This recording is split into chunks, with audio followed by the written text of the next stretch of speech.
Welcome to Uncover the Human, where every conversation revolves around enhancing all the connections in our lives. Whether that's with our families, co-workers, or even ourselves. When we can be our authentic selves, magic happens. This is Alex Cullimore. And this is Christina Amigoni. Let's dive in. Hello, Christina. Hello. So we just finished up a conversation with somebody we've talked to for years at this point, but we've never gotten to just have like a really good breakdown conversation, and we ended up talking all kinds of things with our guest, Chuck DeVries. Yes. Yeah. He is a technologist with very human-centric views and mindset and way he shows up. And so it was very fascinating to just hear him talk about AI, since he does a lot of research and playing around that, and the human intersection and authenticity and all those things, the future of the world, according to Chuck. And Chuck is a very authentic person, so it's very easy to Yes. have that bridge over. Talk about that authenticity, talk about the future of AI, talk about technology. Yeah. It's a very fun conversation. Very fun conversation. Enjoy. Enjoy. Well, welcome back to this episode of Uncover the Human. Today, Christina and I are joined by our guest, Chuck DeVries. Welcome to the podcast, Chuck. I am ever so thrilled to be here. Welcome. We're happy to have you. Yeah, we've worked with Chuck in a lot of different capacities now. We know him to be very both human-centric and a deep technologist. But Chuck, would you mind giving us just a little background on kind of your story and what brought you here? Sure. If you go back far enough, I grew up on a dairy farm, which that you would think would not have a lot to do with becoming a technologist, but it did. My dad was very, very clear as I was growing up that I was his retirement plan, and so I better pay attention in school and get a good education. And one of the things that you learn on a dairy farm is that you do not want to be a dairy farmer, or at least that's what I took out of that. So that was part of the retirement plan, is don't do career. this. In order, I was not going to be a good retirement plan if I stayed there. I knew that part was for sure. Internships aren't popular in the dairy community. It's not allowed. No. Yeah, the cows don't care. That was the other thing that I learned. My wife still gives me a hard time because I will still actually say that. And like, the cows don't care if you have a tummy ache. You go down there and you feed them anyway, right? So I guess we could say that I contribute that to my work ethic. But from there, I've always been in computers. Even when I was young, they actually shipped me off to college to go and play with computers there while I was in grade school. But so I've been a nerd my whole life. It is not new news. It is not a new development. It's been that way for forever. But then I went to school for computer science and in Binghamton University, and graduated out of that, went into the defense contracting board for a while, and that's how I ended up in Texas. I was at Hughes training. Hughes bought link flake simulation, and so I ended up down in Texas as part of that acquisition, and went from there through consulting and a variety of other different roles and jobs. I have broken stuff in almost every industry that you can imagine at this point, and I have put together most of it again. And then over the last 12, 13-ish years, I've been here with Vizient and hopefully making a difference in healthcare and evolving tech here. So that's been my journey. I picked up a master's along the way as well when I first came down here to Texas, because they gave me local tuition. So it was a good time to go with a couple of other folks. And I even went there for data science. So my master's is in computer science, information science, and I did a thesis on Bayesian networks and relating math. So everything's a probability. So that's how you can tell if somebody's a Bayesian or not, is if you ask them if the sun will come up, and they tell you probably. It's really high probability, but it's still only a probability. It's very likely. It's not highly likely. Sad. Highly likely, but maybe not. Today might be the day. Yeah, you never know. It is a non-zero probability. The sun stops. Sorry, my cat is joining.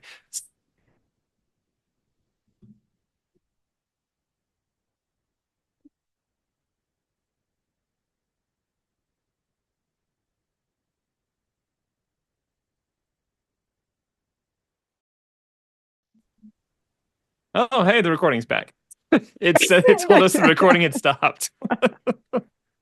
Yeah, the whole thing just shut down on me. It was like the whole probability. As soon as you said the sun may not come up, that was it. Zoom it. was like, well, then we're done. That's it. They've gone to math. I don't want to talk about this anymore. I'm hanging up. Yes. I'll show them the power of the sun not coming up. There you go. Yeah, it'll be curious to see where the recording actually stops because Chuck and I were just getting into Bayesian networks and how the sun is not a guarantee. And then we cut out. So, we're going to see what we do and edit this together. But for listeners, you just had probably a jump and we're not sure of what length yet. Yes. It's a different form of science. It was actually Schrodinger's cat, and the probability of what is the cat alive or dead, and is the recording alive or dead? Who knows? Until you look at it, It was dead there for a Schrodinger's little bit. recording. It came until back. we see. until we observe it, we don't know. But I was just asking Chuck, and I think this question wasn't in the recording, but maybe it will recover some of it. I was just asking, what kind of marries some of the human and AI portions for you? Because you've done a lot of human leadership, you deal with people a lot. You're also very big into the AI space, which is currently very much in a cutting edge space as far as all the applications, particularly within a place like Vizient. So I'm curious, how does that all meld together for you?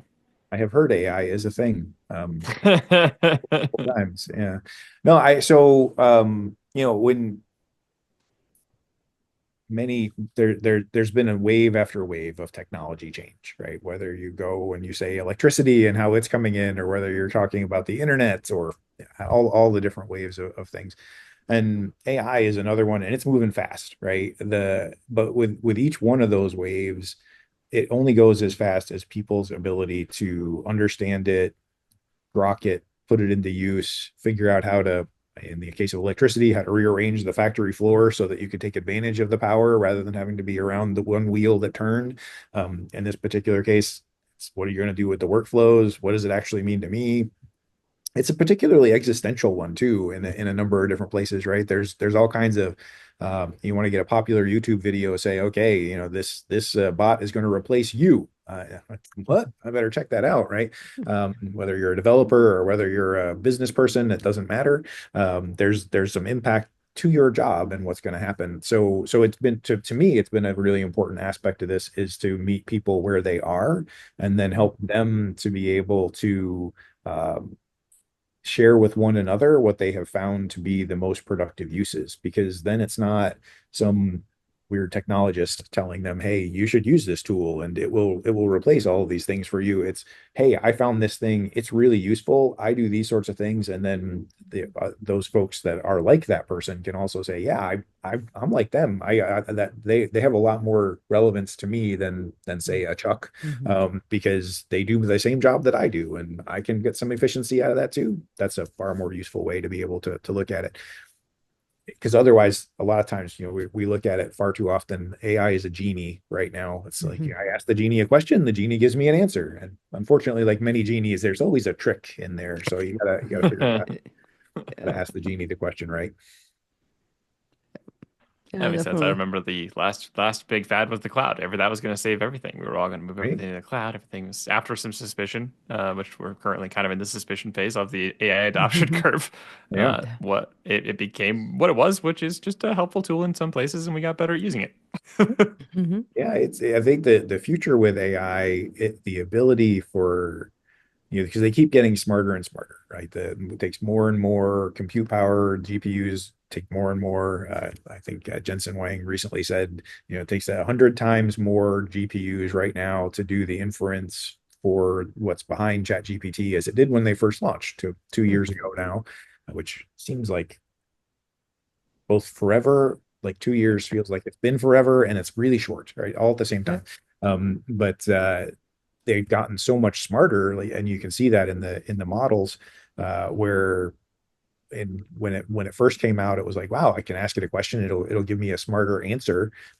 It's like Google but better, or it gives me more description. And then it got a little bit smarter than that, and it started to be sort of like this really smart kid that was trying to prove that it was smart by giving you a whole lot of detail, more than you could actually grok as a person. And so now the models are starting to get smart enough. They're doing some of the introspective sort of thinking, model 2 sort of thinking, where it's considering, okay, this is how I want to answer it. These are all the pieces to that, and they can give a much better and more concise answer. So, we're going to see that. And then now with the wave of agentic systems, which is basically the ability to act on the world, and not just do things that technology does, system to system conversations, but being able to take the same actions as a person could. There's I think a whole new wave of productivity that are going to come from there. And again, all of that's going to be dependent upon people's ability to tap that and to learn and grow. Mhm. I Yeah. am making a slightly Bayesian assumption here, but as a human, I'm curious what this means to you and what you would like to see happen. Maybe you're not a human, you know. I'm a big fan of the singularity. I have since I was a small child, I've been intent on living forever, and never dying. And and and while many people have thought I was crazy, there are other people who have written books and they believe, actually there's reason to believe, both with AI and the increasing speed of AI, and with quantum, the recent advances in quantum, there are ways to be able to solve everything from healthcare and science there to supply chain and all kinds of other different things at a level that we've never been able to before. Essentially, we age because your DNA accumulates errors over time. If we have the ability to edit those errors now, of course, it also gives you fatal cancer. So most people choose not to do that. But you do stop aging. So I mean, it is truth in advertising. It is true. But if you can figure out that the ways to be able to do that, which with the promise of AI, the promise of quantum, those are sorts of things that you could do. And so anyway,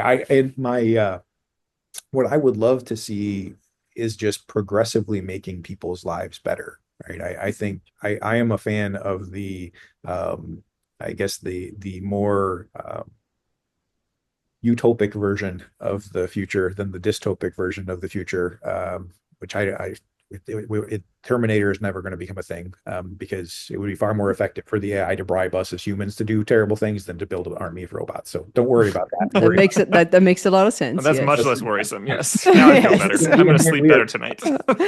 We're very easily motivated. And that's plenty happening even without AI. So we're on the right path. But we could do it so much faster. Yeah, but I guess if we get to that age of, right, and you take a look at those confluence of factors of AI and quantum and all those pieces coming together, if you get to a point where everybody has what they need, humans are more free to be able to do the things that matter. You're free to make a difference.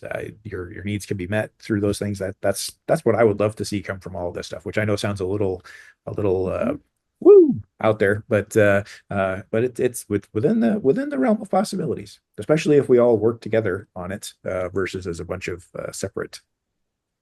I want to profit out of this the most. Bayesian statistics would say. Yeah, probably does. And history is not on our side. History is not on our side. Yeah. The weighting is against us on this one. Yes. Yeah. So besides Terminator showing up, which that's definitely a fear that a lot of people have. How do you, as a leader, how do you show up for the humans, also knowing that they are swimming in a lot of this fear? Like, I also find AI to be the scapegoat now. Like, whenever something doesn't work, it's like, well, that's the AI's fault. And I'm like, no, that's actually you not putting the glass in the dishwasher. AI had nothing to do with that. Yeah. If AI had just invented the robot to put the dish in the dishwasher before, then it would have been fine. Yes. Yeah. So some of the keys there, in my opinion, anyway, I think it's it's authenticity. It's about showing up and not pretending that you're more comfortable, that I'm more comfortable than I am with all these things. Like, there's so many unknowns, and pretending that I don't have to go through it. Everybody's got to go through that 7 stages of grief as you accept the different pieces that go through there. Even if something awesome comes about, and hey, I can just ask a question here and it can do 90% of my job, and I'm free to do a bunch of other really cool and awesome things, you still have that whole sense of loss that you got to process and go through. And so I think as a leader, it's part of your job to figure out how to engineer those experiences for people to help them through that set of steps. You got to be able to lay the path forward, kind of show people, hey, this is why, even though this and this and this might go away, here's the other set of positive things. And then you got to be able to ride with them as they go through the valley and climb back up on the other side, and not in a fluffy sort of everything's going to be awesome kind of a way, but in a realistic kind of a way where you show up and you listen and you understand what those things really are and build from there, versus proof by repeated assertion may still be a proof, but it's not a very useful one. Yeah. Yeah.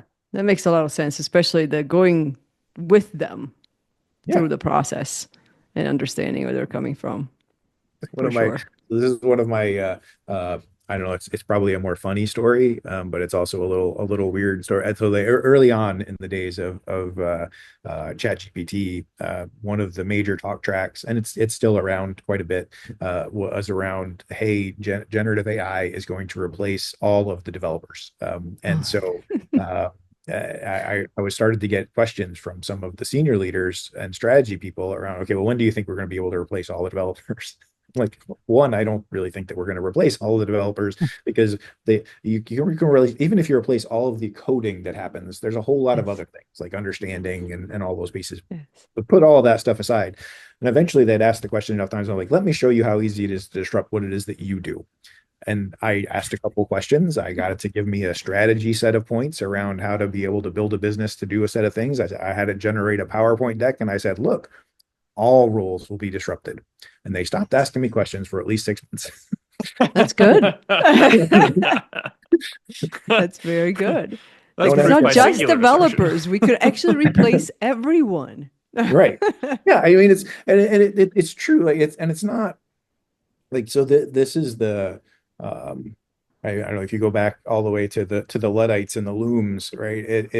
It displaced the artisans who were doing that work, and that's why they were upset. But they weren't necessarily upset that, hey, now fabric is cheaper and we can go wider and we've driven down the cost. They were upset because it upset their living, it upset their life plan and what was going to happen with their children. It was within a generation that things had kind of renormalized, and there were different professions that came about.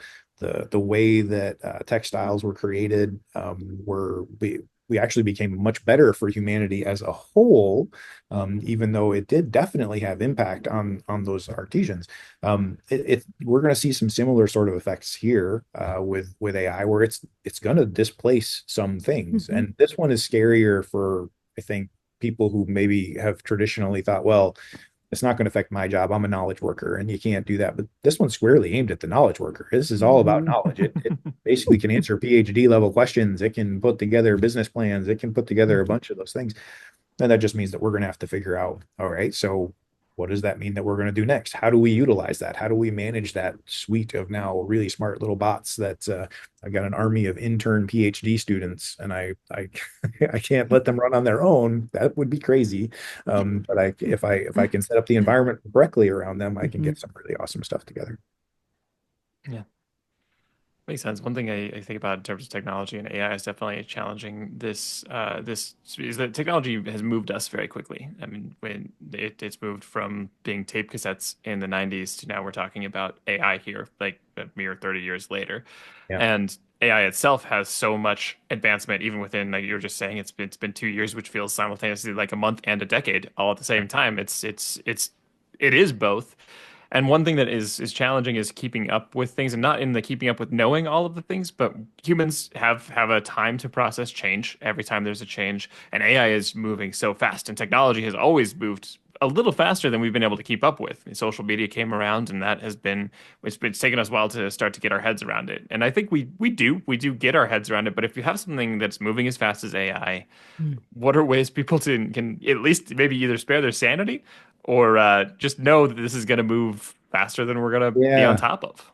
Well, so the only real defense that you have in this particular one is you work with people to learn how to have a learning attitude, right? Because if you are counting on things never changing. You are for a life of disappointment, and that's been true for a long time, right? And yeah, this is it's a very fast pace of things that are moving. And if while I try, it's part of my job to try and keep up with all the different things that are going on. The I do my every other week I do Chuck Chat with the tech audience, and I've added in a 2 week increment of news, and I could spend the whole time just talking about what happened. It's crazy how fast a lot of these things are moving, but you engineer as part of that experience the joy in learning, the fun in exploring and experimentation. For me, it's great because I am really a large child, a large bald child with a beard, but I'm still a child, and I bounce from one cool experience to the next cool experience, and so I'm like, "Ooh, this one's new. Look, I made it do that. I made it do a thing." And my wife, God bless her, most of the time she just says, "Yep, that's very nice, dear. Now you move forward." But it is the ability to find things that people are passionate about, whether they do get enjoyment out of it, and tie it to some of those things so that they do get enjoyment out of that learning, right? So when we first started the journey here, I grabbed a number of people in our 10% time to say, okay, we're going to start working on some of this stuff as a side project. And then literally within like 3 months, it became a full-time gig for that team doing Gen AI work. And we built the VizChat system, which was kind of our internal chat GPT, so that we could roll that out safely within the company. And then now we're doing some other stuff with agentic pieces where I've got a different merry band of people who enjoy stuff like QA, the quality assurance pieces, and understanding how you structure test things and being able to feed that to agents to build the code and do the testing for us automatically, making a quality assurance person's life easier. The more you can meet people where they are and make it real, and still make it fun and make it something there where you're getting that spark, you're getting that joy of the synapses connecting and the neurons firing. That's really the best way to keep it as a positive experience versus we as a technology organization are going to roll this tool out to you and then you're going to have to use it. That is not a good recipe for acceptance or fast learning, right? Anytime that you push someone, the default reaction is they will push back. But if you come and you give them something to go to, they will come, and you'll build more energy and momentum. Yes, very true. It usually happens perfectly when you push something, right? Doesn't it? To a whole organization and tell them you will do it this way. There's Works every time. As long as their goal is to get them to push the other direction, you can almost 100% guarantee that they will. Yes, they will go back to paper and pen. Just to fight you. Yeah. Where do you see AI? Where do you see AI being something that's not there yet in organizations? Like, what else could it help do without threatening somebody's identity? Anybody could do it. There's almost in all things, there are things where it will threaten somebody, right? Because there's somebody's, it's always somebody's most important thing, whatever. I think I do think that the current wave of things that are hitting, there's probably a couple factors in the answer. So one of them, the ability to inform strategy. So not to replace strategy, but the ability to inform strategy. It's really good at gathering a bunch of information. The current wave of generative AI stuff is based upon large language models, so it is inherently language, right? It's language oriented, so it turns out it's really good with words. And a lot of the emergent behaviors, especially as we add in the contemplative things, allow it to be able to think deeper. It takes a lot more compute resources to be able to do that, and more and more and more. But the ability to do that and bring more depth to answers, to ask questions that you haven't thought about before, to be able to bring in additional things to to push on, to challenge your insights. If you know how to ask some of those different questions, it will do that. By default, a lot of the training that we've done with them is to build an echo chamber machine. So it'll always tell you that you're very smart. It will always tell you that it's a really good idea, unless you tell it, yeah, don't do that, right? Put me on this. Let's exchange some ideas. The other thing that I think that you will see a wave of that we don't really understand yet. Like I think it's probably the bigger opportunity. It's the trillions of dollars of opportunity, but it's also the one that everyone is trying to figure out, is how the agentic pieces are going to come through. So if you think about it, like as in the world of robotics, the world is built. Our world is built for humans. We have optimized, it turns out, the things that we use and the things that we do for us, for fingers with dexterity and eyes that can perceive stuff and all those types of things, which is why while I personally would argue that your dishwasher, your washing machine for your clothes, those count as robots. They're not really as exciting as ones that have the digits that are now coming very, very quickly. Agentic on AI is going to be very much the same. Like it will be able to interact with the web as we have built it for humans. It will be able to interact with systems the way that we have built it for humans, including seeing what's on the page, figuring out what buttons that it needs to click. And I think that's going to open up a wealth of automation at the business user level that you don't necessarily need to have a technologist for, that will remove a lot of toil, right? Businesses operate on bureaucracy for consistency. And that doesn't mean it's bad. Bureaucracy gets a bad rap because it's bureaucracy. But the ability to take and then automate some of those things, I think there's a lot of untapped potential there that will remove a lot of toil from people's lives, and then that will free up their time to be able to do other more creative things.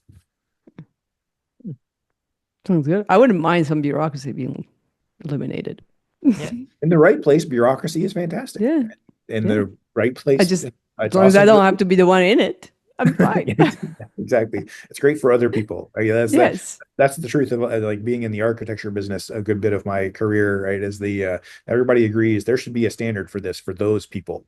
Right? Not for me. For those people. But for those people. It would make it so much easier if I could put them in a box and I could distribute things in a box. They would just do what they were told. It would make life a lot easier. That's definitely like a great vision of what AI can be. It's a great vision of like, hey, let's reduce some of that. It could be great at a lot of those things. It can do. Like, I like the idea that it can do some of the critical thinking. It then forces the question to make us be even more critical about the critical thinking. If it's giving us a lot of thoughts, then we have to be more critical about what it's coming up with and what we can do with it.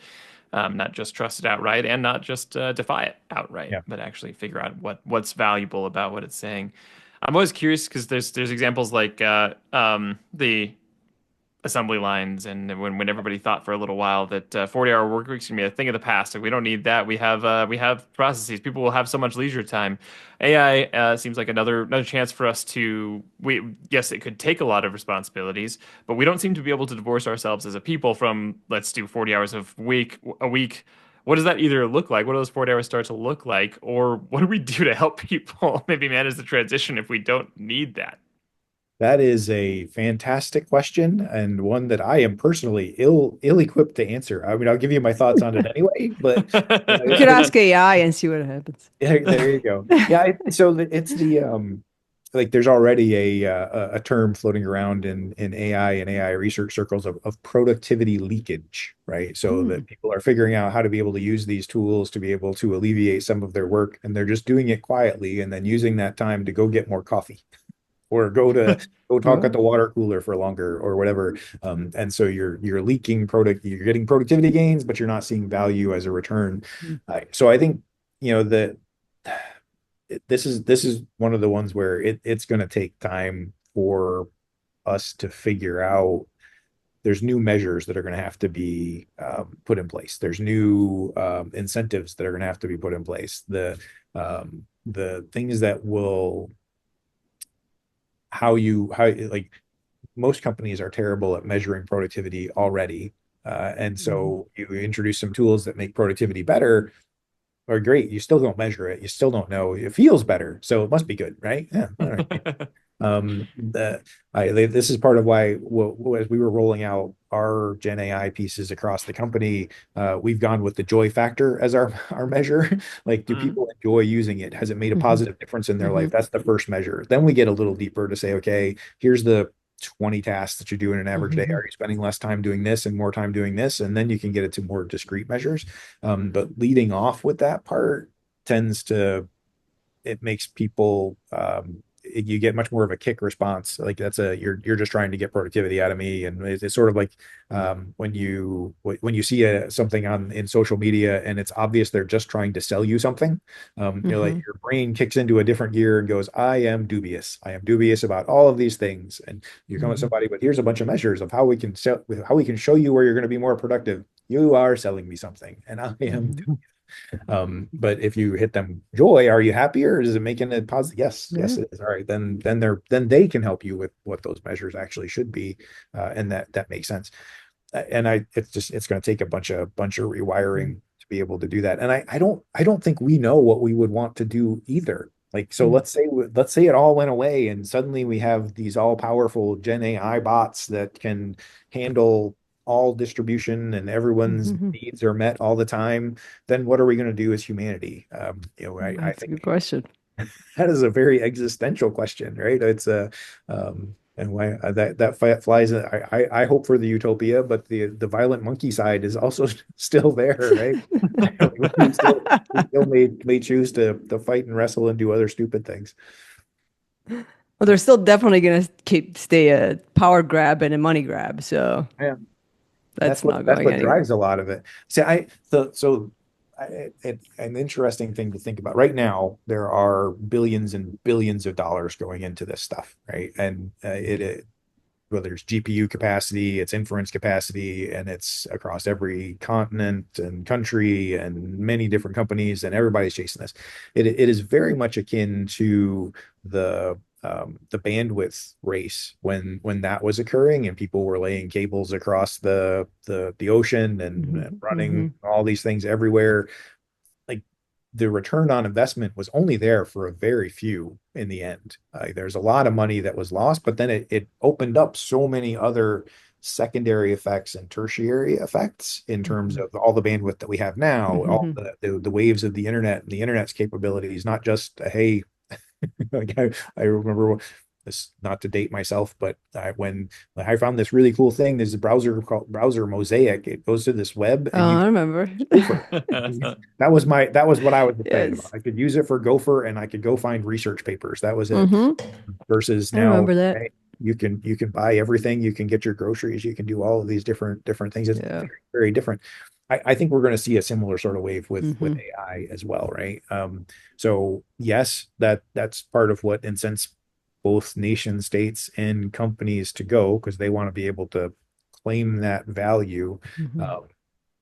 But I also would like to, I choose to believe, how's that? I choose to believe that that in a world where there is enough plenty for everyone, that humanity won't be so petty as to prevent others from being able to participate in that plenty.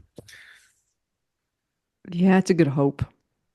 I like Yes. Kurzweil's singularity philosophy on that one, is that Yes. it's so vast and the If opportunity only. ability is so vast. Yes. What kind of a-holes would we be to just keep it to just a few? Yeah. That's a whole other podcast. It is. It's probably That's a whole other podcast. I don't know that we want to do the dark theories though. Yeah, exactly. We got 10 Yes. minutes. We could cover them. Yeah. History has shown us that unfortunately that happens. Yes. And so how can humans feel like they're not become obsolete as all of this happens, especially in the workplace? This is a wholly unsatisfactory answer, but it is the answer that I have.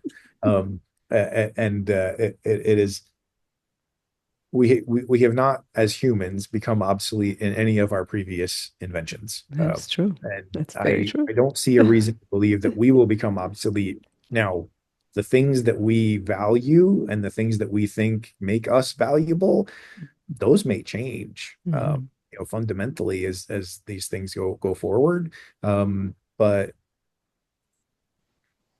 we've evolved a lot. Like, that we used to run around on migratory tribes of people. We don't do that anymore. We now live in cities, for good or ill.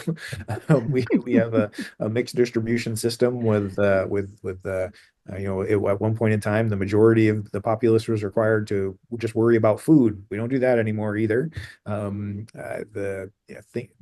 we got, hey, the majority of the populace worries about thinking. And maybe we don't have to do that anymore. We'll need to have some form of challenge. I think we'll have to have some form of creativity. But we'll see a different outcome. Yeah. Like I said, wholly unsatisfactory, but it's the answer I have. Yeah, it's a good one. I think it's good bet.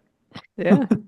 If you sign up for some of the more sci-fi kinds of things, like the next generation, it's the Homo technicus, right, where we evolve and we become one with the AI, right? So there's also already a number of different things where brain augmentation, like the ability to hit technology, and imagine if you could tap all of the knowledge inside of the AI there in your own brain. What would that allow you to be able to do? A both interesting and disturbing stat was they did a survey across CEOs and other high ranking folks and said, hey, if this was available to you, would you do it? And 1/3 said yes without hesitation, and 1/3 said no, and the other third said yeah, but mostly because that first third would. Was that an option on the survey? Just so pressure. I would say this is basically saying I acknowledge there goes critical thinking. Pressure. I won't be the first one, but I will absolutely be in line if it starts to form a line. Yeah, it feels like we're going backwards on critical thinking there a little bit. I don't know. So like I choose to view it like this, right? The reason why I love being alive right now is I am a human who bounces around asking questions. And it could be anything from, I wonder why that bug is colored that way, to what direction do the atoms bounce when they hit something? and I can just ask now and I can get an answer. And it doesn't, it's not even really hard. Whereas you go back 50 years, let alone a couple hundred years, and unless you were one of the more truly astute and thinky toward people, you didn't even have access to that sort of stuff. So it's really not that far off that we're just getting closer and closer to being able to tap any of that knowledge at any point, anywhere. That's very true. All right. So, go ahead, Alex. I was just going to ask one other question as like a takeaway for people. What are the questions you ask to evaluate the truthiness of an AI output for you? So one of my favorite, so I've got a couple tricks. So one, you still have to read it with a little bit of a filter and check the sources, right? So it'll name sources, but I have found it still just makes stuff up. It's getting better and better at not doing that. But like if you actually use it for research and for stuff, and you ask it, I discreetly ask it for reputable, peer-reviewed sources on a number of the different things that I'm doing, and I ask it for links to be able to do that, and I check them because it will. I had one as a somewhat trivial but interesting example. My daughter is in school for art. We were researching some different things around restoration of pottery, and it referenced some really fantastic results from a local museum and a video, and they did not exist, and they had not existed for 10 years. They had been taken off of the internet, because the person who published it had passed away. But the museum still had them, so we were able to contact the museum, still be able to get some of those different pieces. But you can't you can't really cite a source that doesn't exist. Yeah. So the other bit that is a really interesting way to be able to check it is take your output and then ask a different session, like a fully different session, to validate that output. It sounds insane that asking what should theoretically be the same thing to validate Yeah. the output, it will almost always, like, where are their hallucinations? Where is there things that are unverifiable? Whatever, Okay. it will tell you. There's been actually some research around that it's quite good at it to be able to do it. And I think as you get towards explainable AI, practices like that are going to be really important. How do you defend the information that goes into it and that comes out? Yeah. Wow. That's really cool. Yeah. So one last question, which then we're gonna have to go ask the AI in different sessions just to see what happens. Yeah, yeah. Oh, you should take all the questions you've asked me, ask AI, and then see if it gives us Yes. answers as I do. That's Very true, very true. yeah. But what does authenticity mean to you? Wow. All right. All right. In 5 minutes or less. Geez. All right. I will do my best. Yeah. So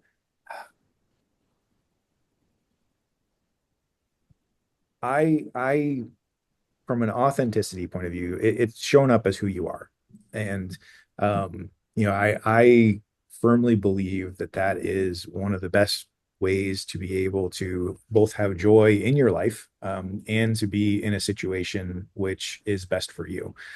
I find it truly sad that in a lot of cases, as we grow up through our career, we put more energy into covering and being who other people want us to be than being our authentic selves, to the point that sometimes I think people lose who their authentic self Yeah. is. And so they show up as who they think people want them to be. And you see that a lot in like senior leaders, where you scrub your personality so far that you become so vanilla that you could exchange one C-level person Mhm. for another C-level person, and they're going to give you the same detritus that comes from an MBA handbook somewhere, Mhm. right? And the uh, so for me, it's the ability to be your authentic self. Now I do have one of my very frequently said things, both in terms of coaching and in coaching received, is be your authentic self with skill. So there are Mm. times to be aware of your surroundings. How can people hear you? Like, don't be. So another Chuckism, I guess, is don't be so loud that they can't hear what you say. Right. So if you're I like you're that. so ferociously who you are that they tune you out, because, well, that dude is always a weirdo, and he is always so high energy. I have to turn him down. And then it can be difficult. So being situationally aware to be able to be your authentic Mhm. self skill, but still, knowing who you are. I uh, I had as we kicked this off, right, I had the pleasure of growing up on a dairy farm where my dad reminded me that it didn't matter where somebody else came from. They put their pants on one leg at a time, just like everybody else, Yeah. Yeah. just like you. It's very true. Which of course let me down a experimentation phase of trying to I put was my gonna pants on say, both yeah. legs at a time, because I am who I am. I'm okay with it. And it's much harder than you would think, I actually. I know. encourage everyone to try There's it. all But balancing abs and I don't know. it is a waste of time and effort. Just put them on one leg at a time. That's what I've done the research. So, but it keeps you a lot more grounded, right? And I have found that I am happiest when I can be my authentic self. And so, when I do my Chuck chats, it's a window into who I am, how I think, and almost unapologetically me on different things with my. But it's also really important in that venue to be clear about what I think versus what I'm trying to push on Mhm. other people, or where those things are. Because the same, I to me, a real test of a leader is, do the people around you feel good about being their authentic selves? Like, one of Mhm. my core values is, and it has been for forever, is that I want to enable the people around me to be their best selves. And I don't care about any color of their Mhm. skin, their sex, their whatever. I find, I mean, if I have any failing, it's probably I'm an intelligencist. Like, the smarter they are, the more I want to see more smarts out of them. But I think the ability to encourage that and bring that out of people, that's one of the best ways to be authentic and to encourage other people to be authentic. And it breaks my heart when I do see somebody covering. It is heartbreaking. How's that for a big answer? Through a That is a huge great answer. I don't think I have anything We else should to have add just to started that. the conversation there. Yes. I know it would have been a very different conversation if we started with that one. We probably would have gone down the authenticity route forever. I probably would have ended up crying. So I'm glad that we ended with it instead. Next Okay, we'll time. have to do a second episode where we start with just that. There you go. On today's episode, we're gonna make Chuck cry. This is We have not yet made somebody cry on the podcast. No, That is no. gotta be a new milestone that we probably need to march towards. I have some people I can recommend. Some real criers. Do you have questions to recommend on how we make them cry? That Oh yeah, no, it depends on the person, right? So you gotta know what makes them tick. That's the right. Yes. I've had people cry in coaching sessions. That's when I know it's successful. Sure. Yeah, that's well, because what ends up happening in a coaching session is that no one is as hard on anyone as themselves, and Exactly. your job is to make those connections happen. And you can tell when one happens because you see the neurons fire, you see the look go through, and then then all shields are down. Yes. Indeed. Yep. Well, we know we can find you on Chuck Checks. Yeah. And we do. So that's always good. But where can others find you? Should they want to? I mean, LinkedIn. I'm out Excellent. there on LinkedIn. I tend to put more AI thoughts out there than Nice. about anything else. Mhm. But I would welcome anybody who wants to connect and talk nerdy. I know. I just realized the other day that we were not connected. So I'm like, I know. I was like, how did I guess that we see happen? each other I every saw your week. So I was connection like, we're request from connected you. I was enough. like, how is that possible? I know. I was so confused. I'm like, I'm not sure how this is possible. All right. Well, thank you so much, Chuck. It has truly been a pleasure. Thank you, Chuck. Yes. Have a great day. You too. Thank you.